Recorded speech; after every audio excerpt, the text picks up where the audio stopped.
course, if you are in Gettysburg, I'm sure you'll stop by the Gettysburg National Military Park. Full day for today. And he sees the chambers from... We began our morning with a ranger walk and talk, meeting right behind the visitor center and meandering throughout the property as the ranger interpreted events from the eyes of individual soldiers.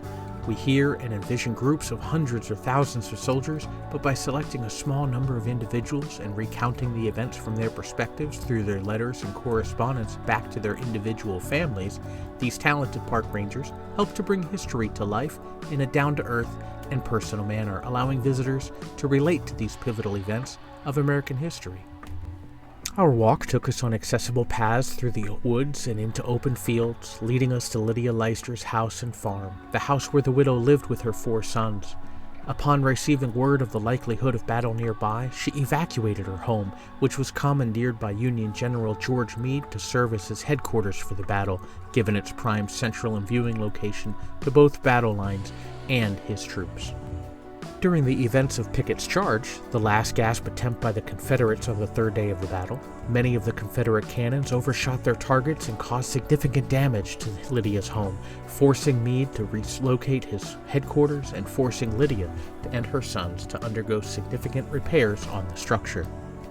We were able to look inside the small home and appreciate the small nature of this house for a family of 5 and the bustle of activity that surrounds the Union's commanding general. As we continued past Lydia's house, we continued up the slight incline, allowing us to get a fuller appreciation of the terrain and how the natural swells in the land affected the sightlines of cannon fire, especially on the fateful final day at Pickett's Charge.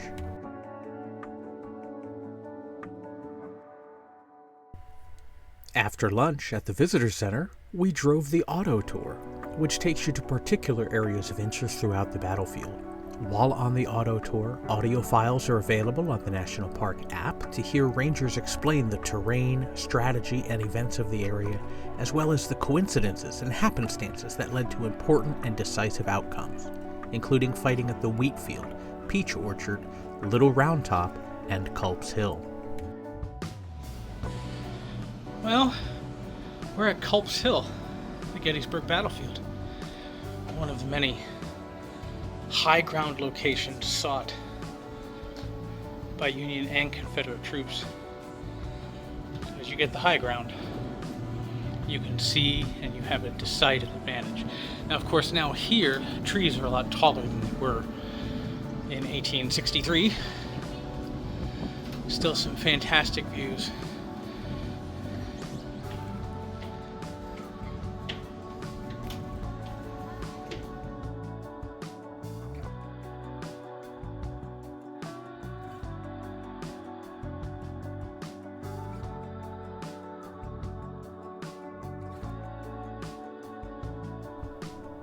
If you have more than a day to explore the battlefield, I would also strongly recommend exploring the many, many monuments and statues throughout the area, particularly if you have family history of ancestors being parts of regiments or batteries involved in the 3-day battle. Monuments are dedicated to each of the units and are mostly placed in the locations on the battlefield most identifiable with those particular troops' activities. It really does provide an opportunity to experience the scope of the terrain and the objectives of these individual human stories, bringing history away from just lists of dates and places and allowing you to relate to history with your own senses.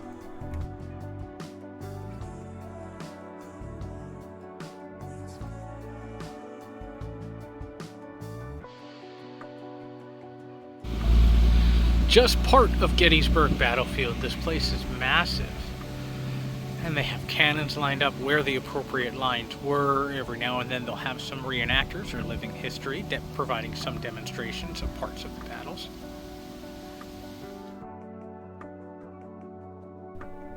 After our auto tour, we met by the Virginia Memorial statue of Robert E. Lee for a walk up the path of Pickett's Charge. With the Confederate battle line stretched for about 6 miles across in a curved shape, with the Union soldiers tucked in defensively on the top of Cemetery Hill, Over 2 days of fighting simultaneously on the left and right sides of the Union line, Lee assumed the Union resistance on the sides resulted in a weakening in the center. Pickett's charge was the plan, to exploit this weakness in the center and take the high ground on Cemetery Hill. So we walked with the Ranger up the path of Pickett's charge, noting the different terrain sight lines from our earlier morning walk, leading to the Confederate cannon bombardment designed to weaken the middle to completely overshoot their targets, which damaged Lydia Leicester's farm but allowed the Union defenses to withstand the Confederate charge. We also got to see how farm field fence lines impeded the Confederate advance, slowing them along the way. Our walk took us to the high water mark, before the Confederate forces needed to pull back and then retreat back to Virginia the next day, ending the Battle of Gettysburg. 3 p.m., July 3rd, 1863, about 12,000 Confederate soldiers come on out through those woods over there. And about an hour later, up here at the high water mark, these stones right here, Pickett's charge, about half of them are dead, captured, or wounded. Other offerings, hands-on experiences, and walks are available, but after dinner, we headed over to the Gettysburg National Cemetery for a somber reminder of the brave soldiers who gave the ultimate sacrifice in defense of the Union. Our guide read first-hand accounts of visitors to the battlefield in the days and weeks after the battle ended, describing the stench of the air and the need for proper burial grounds after the preliminary burying of the dead. The layout of the cemetery was discussed, including the grave markers for the soldiers who could not be identified by state or regiment. He also laid out the timeline of how quickly leaders recognized the importance of the battle and of preserving its remembrance with a proper cemetery. The centerpiece of the cemetery is the Soldiers' National Monument, completed in 1869, depicting symbolic representations of war, history, peace, and plenty, as an embodiment of liberty looks on from above. Our tour guide brought us to the point in the cemetery where the hallowed grounds were consecrated and dedicated on November 19, 1863, a mere 4 months after the deadliest battle in the Civil War. It was here where Edward Everett spoke for 2 hours, over 13,000 words, as the most famous and honored orator throughout the nation at the time. Our guide really brought to life how it was very common in that time for lengthy orations like Everett's at events like this, and that his address was very well received. It was Everett's speech that was the most anticipated, but what came after is what would forever be remembered. Rather than a 2-hour oration, it was a quick 2 minutes and 271-word dedication remark by President Abraham Lincoln that has been remembered by history as the Gettysburg Address.